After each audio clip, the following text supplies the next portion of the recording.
वाल्मीकि रामायण के बाद दक्षिण भारत ही नहीं, कई देशों में भी रामायण को अपने अपने तरीके से लिखा गया है। इनमें से ज्यादातर रामायण में श्री राम के साथ ही रावण को भी काफी महत्व दिया गया है।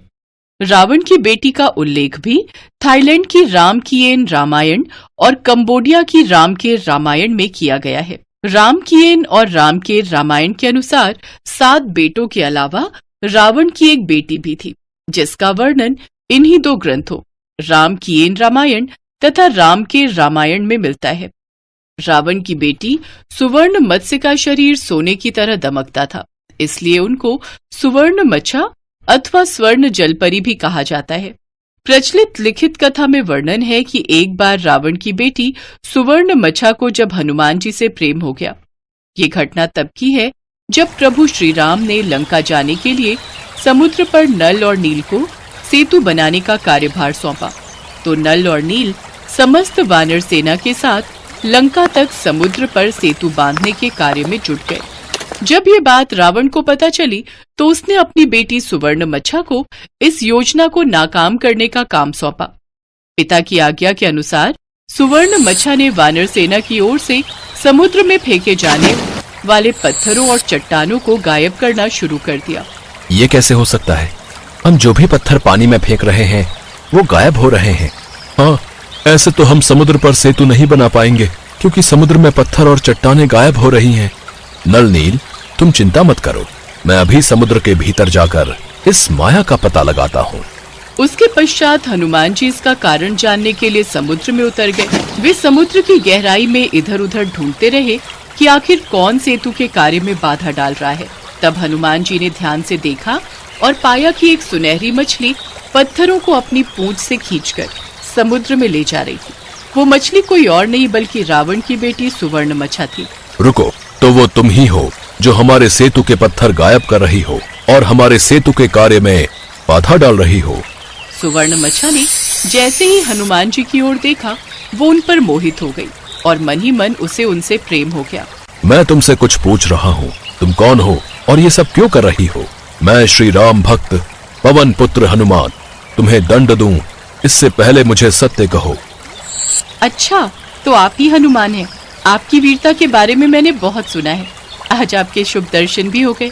हे वीर हनुमान, मैं अपने पिता लंका नरेश महाराज रावण की आज्ञा का पालन कर रही हूँ। वो नहीं चाहते कि यह पुल बने, इसीलिए उन्होंने मुझे आदेश दिया था कि मैं सेतु निर्माण में बाधा उत्पन्न करूँ।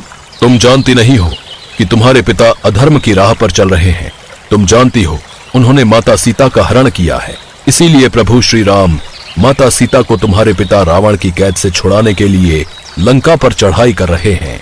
पर लंका तक पहुंचने के लिए हमें सेतु निर्माण की आवश्यकता है, परंतु तुम्हारे ऐसा करने के कारण हमें इस कार्य में विलंब हो रहा है। ये मैं क्या करने जा रही थी?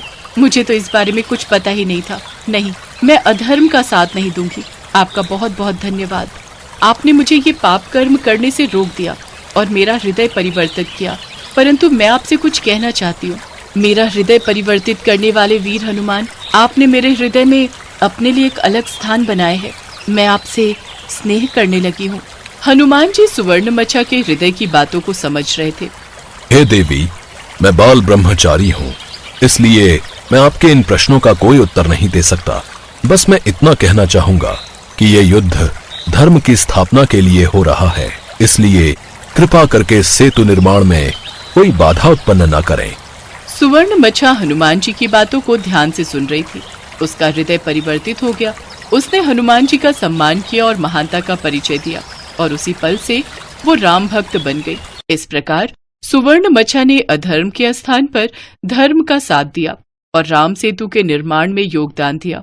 इसके पश्चात हनुमान जी वापस समुद्र तट पर लौट आते हैं और फिर से राम सेतु कार्य प्रारंभ हो जाता है। यह कहानी हमें यह सिखाती है कि धर्म और सत्य का मार्ग हमेशा सही होता है, चाहे वह कितना भी कठिन क्यों ना हो। इसीलिए हमें सदा धर्म का साथ देना चाहिए। यही महानता का उदाहरण है।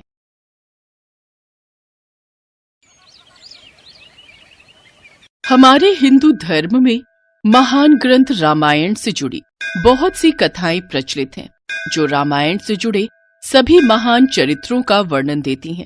सभी कथाएं कोई न कोई महत्व भी दर्शाती हैं और नीति का संदेश भी देती हैं, जिनमें से एक कथा है राम सेतु की। कहा जाता है कि जब लंकापति राजा रावण माता सीता का हरण करके लंका ले गया, तब भगवान श्री राम ने लंका पर चढ़ाई करने के लिए वानर राज सुग्रीव से सहायता ली थी। तब वानर राज सुग्रीव और हनुमान जी सहित सभी वानर सेना ने प्रभु श्री राम का साथ दिया। पर प्रभु श्री राम को लंका पहुंचने के लिए समुद्र को लांघना था, इसलिए प्रभु श्री राम ने समुद्र से रास्ता देने के लिए प्रार्थना की ताकि वो लंका पहुंच सके। प्रभु श्री राम को समुद्र से प्रार्थना करते हुए 3 दिन बीत गए, लेकिन समुद्र नहीं माना। तब श्री राम को उस पर क्रोध आ गया। बिना भय के प्रीति नहीं होती। लक्ष्मण, मेरा धनुष लाओ ताकि मैं अग्नि बाण से इस अहंकारी समुद्र को सुखा दूं। क्योंकि जिस प्रकार माया में फंसे व्यक्ति को ज्ञान की बात सुनाना, अत्यंत लोभी से वैराग्य और क्रोधी से शांति की बातें करना फलदायी नहीं होता, उसी तरह इसके आगे भी प्रार्थना करना व्यर्थ है। जी भैया।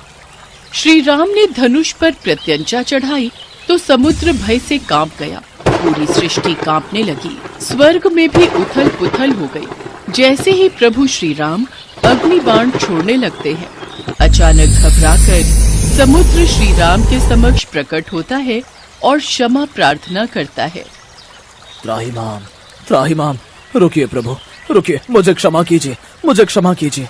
प्रभु, 5 तत्वों का जड़ स्वभाव आपने ही बनाया है। जल यदि अपनी मर्यादा छोड़ देगा तो उसका महत्व भी समाप्त हो जाएगा। सबको मर्यादा भी आपने ही दी है। आप तो मर्यादा पुरुषोत्तम राम है। मैं तो आपके बताए हुए रास्ते पर ही चल रहा था। अब यह आपके हाथ में है कि आप मुझ पर कृपा करें या फिर मुझे दंड दें। हे रघुवर, आप जैसा कहेंगे मैं वैसा ही करूंगा।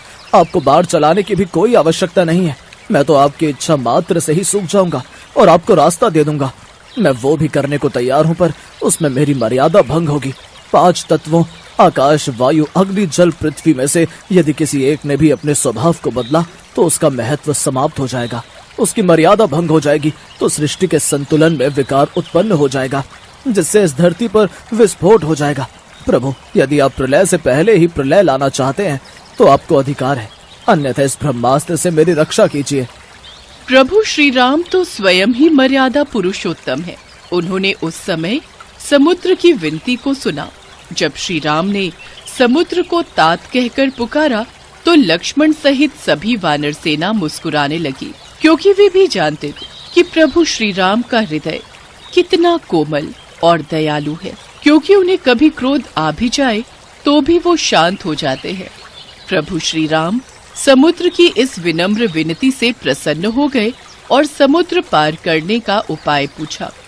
हम तुम्हारी मर्यादा भंग नहीं होने देंगे, परंतु कृपया करके हमें समुद्र पार करने का कोई दूसरा उपाय बताएं। आपकी अति कृपा होगी। वानर राज सुग्रीव की सेना में नल और नील नाम के 2 महाप्रतापी महाशक्तिशाली वानर उपस्थित हैं। नल और नील जब छोटे थे तो ऋषि मुनियों को अपनी शरारतों से बहुत परेशान किया करते थे और अक्सर उनकी वस्तुओं को समुद्र में फेंक देते थे। इन दोनों बच्चों से परेशान ऋषि मुनियों ने तंग आकर इन्हें श्राप दिया था कि जो भी वस्तु ये पानी में फेंकेंगे वो नहीं डूबेगी। इसीलिए आज नल और नील को बचपन से मिला श्राप आपके लिए उपयोगी साबित होगा। नल भगवान विश्वकर्मा के पुत्र हैं, इसीलिए नल शिल्प कला में भी निपुण है। आप समुद्र पर सेतु बनाने के लिए इन दोनों की मदद ले सकते हैं। आप इनकी सहायता से समुद्र पर सेतु बांध सकते हैं, क्योंकि इनके द्वारा फेंके गए पत्थर समुद्र में डूबेंगे नहीं, बल्कि ऊपर ही तैरते रहेंगे। आप लंका तक एक सेतु का निर्माण कर सकते हैं, जिस पर चलकर आप लंका तक पहुंच सकते हैं। मैं वचन देता हूं कि उनके द्वारा समुद्र में डाले गए पत्थरों से बने सेतु के निर्माण में मैं खुद भी सहायक रहूंगा। इस प्रकार समुद्र पर सेतु बांधने के लिए तीनों लोकों में आपका सुयश गाया जाएगा। हे रत्नाकर, हे सागर, हम तुम पर बहुत प्रसन्न हैं। तुम्हारी उदारता से हम तुम्हारे प्रेम के ऋणी हो गए, परंतु हमारी एक और समस्या का समाधान करो। आज्ञा प्रभु। इसके पश्चात समुद्र ने प्रभु श्री राम से आज्ञा ली और वापस लौट गए। नल और नील की सहायता से समुद्र पर सेतु बांधने का कार्य प्रारंभ होता है। सभी वानर प्रभु श्री राम का नाम लिखकर पत्थर नल और नील को देते और वे दोनों समुद्र में पत्थर जोड़ते जाते। समुद्र ने सेतु को अपने कंधों पर संभाल रखा था। कहा जाता है ये सेतु 100 योजन लंबा और 10 योजन चौड़ा था, पर ये विशाल राम सेतु 5 दिनों में ही बनकर तैयार हो गया। राम सेतु बनाने में सभी ने अपना योगदान दिया, जिसमें एक छोटी सी गिलहरी भी प्रभु श्री राम की भक्ति और सेवा में अपना योगदान दे रही थी। पुल के निर्माण में मदद करने के लिए वो छोटी सी गिलहरी बार बार शरीर पर बालू लपेटकर उसे पुल पर गिराती थी। प्रभु श्री राम उसे ऐसा करते देख रहे थे। उन्होंने हनुमान से कहा, हनुमान, वो समुद्र के तट पर जो छोटी सी गिलहरी है, जरा उसे मेरे पास लेकर आओ। हनुमान जी उस गिलहरी को प्रभु श्री राम के पास लाते हैं। हे नन्ही सी जीव, तुम सेतु पर क्या कर रही थी? तुमको भय नहीं लगता कि तुम वानरों के पैरों के नीचे आ सकती थी, या कोई वृक्ष अथवा शिलाखंड तुम्हारे ऊपर गिर सकता था? प्रभु, आपके सेवकों के पैरों के नीचे मेरी मृत्यु हो जाए, यह तो मेरा सौभाग्य है। प्रभु, मैं तो सेतु के कार्य में बस थोड़ी सहायता कर रही थी। सेतु में बहुत बड़े बड़े शिलाखंड और वृक्ष लगाए जा रहे हैं। ऊंची नीची भूमि पर चलने में आपको कष्ट होगा, यह सोचकर मैं सेतु के छोटे छोटे गड्ढों में रेत भर देने का प्रयत्न कर रही थी। गिलहरी की स्नेह भरी कोमल बातों को सुनकर भगवान श्री राम प्रसन्न हो गए। उन्होंने अपने बाएं हाथ पर गिलहरी को बिठा लिया। जगत पालक ने उस जीव को वह आसन दिया जो किसी भक्त को भी प्राप्त नहीं होता। कहते हैं, इस सेवा भाव को देखकर श्री राम ने गिलहरी की पीठ पर स्नेह से अपना हाथ फिराया। तभी से गिलहरी की पीठ पर प्रभु श्री राम की अंगुलियों के चिन्ह स्वरूप में 3 श्वेत रेखाएं बन गईं। प्रभु श्री राम का चरित्र ही ऐसा है कि हर कोई प्रभु श्री राम की भक्ति में लीन हो जाता है। प्रभु श्री राम करुणा के अवतार हैं। वे अपने भक्तों पर अथाह प्रेम न्योछावर कर देते हैं। कहते हैं, प्रभु श्री राम का नाम लेने से ही सारे काम सिद्ध हो जाते हैं।